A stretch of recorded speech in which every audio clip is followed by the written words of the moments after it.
Good evening, my dear juniors. I hope you all are fine with the blessings of God. Myself Priyanka Sarkar, and today I am going to discuss a very familiar topic.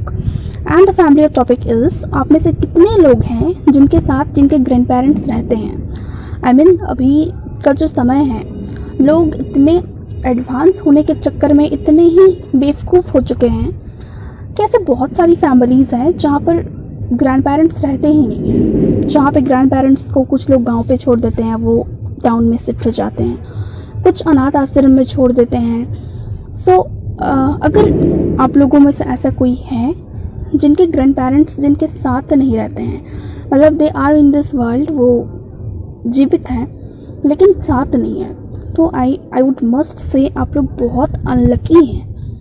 आप लोग बहुत unlucky हैं कि वो इस दुनिया में होकर के भी आप लोगों के साथ नहीं हैं, just because they are in village, वो गांव में हैं।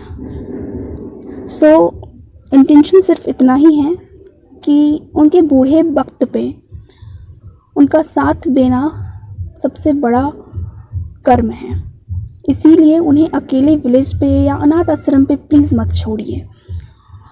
पेरेंट्स क्या करते हैं, आई रियली डोंट नो। बहुत सारे कपल्स ऐसे हैं जिनकी बुद्धि भ्रष्ट हो जाती है तो वो ऐसा करते हैं, पर as a grandchild, as a पोता पोती, आप लोग अपना फ़र्ज़ निभाइए, अपने ग्रैंड पेरेंट्स को अपने साथ रखिए। अगर वो जीवित हैं तो उन्हें अपने पास रखिए।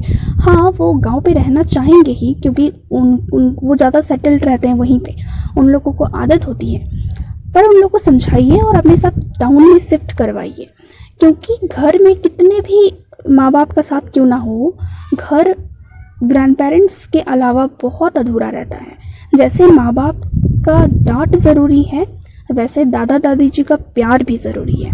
एक माँ बाप जितना आपको डांटते हैं ना, मतलब उतना आपको प्यार नहीं कर सकते, क्योंकि उन्हें डांटना भी पड़ता है, उन्हें संभालना भी पड़ता है। तो कई बार ऐसा होता है कि वो प्यार करते हुए भी दिखाते नहीं है, थोड़ा सा स्ट्रिक्ट रहते हैं ताकि बच्चे जो हैं कंट्रोल में रहें। लेकिन वो जो कमी प्यार की वहाँ पे होती है ना, वो दादा दादी जी से मिल जाता है। मैं तो बचपन से लेकर के अपने दादा दादी जी के साथ रही हूँ, एंड ट्रस्ट मी, दुनिया का सबसे बड़ा ब्लेसिंग है ये। क्योंकि इस प्यार का कोई भी कीमत नहीं है, इस प्यार का कोई लेबल नहीं है। जो प्यार आपको उन लोगों से मिल सकता है ना, वो कहीं से नहीं मिल सकता। I remember one story of my life कि अराउंड 3-4 क्लास, जब मेरे मार्क्स उतने अच्छे नहीं आते थे, तो उस टाइम मेरे मार्क्स उतने भी अच्छे नहीं आते थे। It was only like 70%, 75%। तो पेरेंट्स का क्या होता है कि उनके लिए ये मार्क्स तो बहुत ही कम होता है। तो 80 अबव, 90 अबव मेरे फादर हमेशा अच्छे पोजीशन पे ही देखना चाहते थे, तो उनसे तो बहुत डांट मिलता था। लेकिन वही रिज़ल्ट जब दादाजी देखते थे तो ही यूज्ड टू से बहुत अच्छा रिज़ल्ट है, बहुत अच्छा रिज़ल्ट है। तो कहीं ना कहीं जैसे माँ बाप से डांट मिलता है, तो बदले में मन को संभालने के लिए दादा दादी बहुत बड़ा रोल प्ले करते हैं। और सबसे अच्छा नींद तभी आता है जब दादा दादी जी के पास सो करके कहानियाँ सुन करके वो आपके सर पे हाथ फेर दे, तो सबसे अच्छा नींद तभी आता है। मैं बचपन से उनके साथ में ही रही हूँ, विलेज में ही रही हूँ।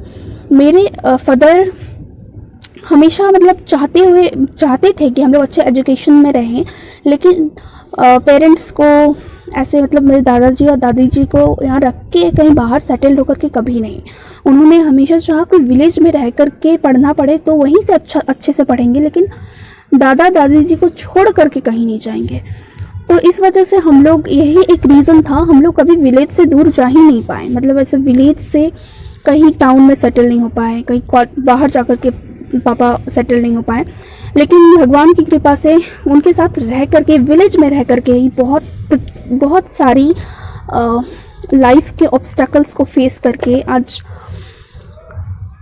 जहाँ तक भी पहुँचे हैं, सही हैं, खुश हैं, कम से कम अनएजुकेटेड तो नहीं है। So that is a very wonderful feeling.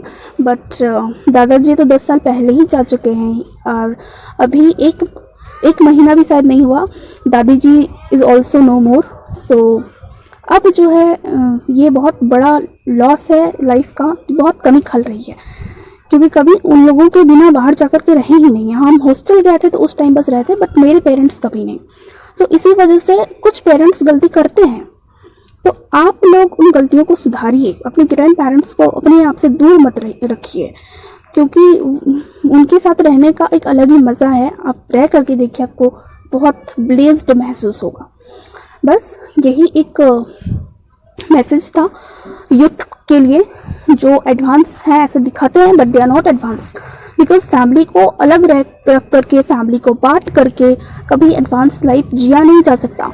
Advance life जीने का मतलब है आपकी सोच मॉडर्न हो, लेकिन आपका कल्चर वो ट्रेडिशनल ही रहे, जो आप अपनी पूरी फैमिली के साथ रह करके ही सीख सकते हो।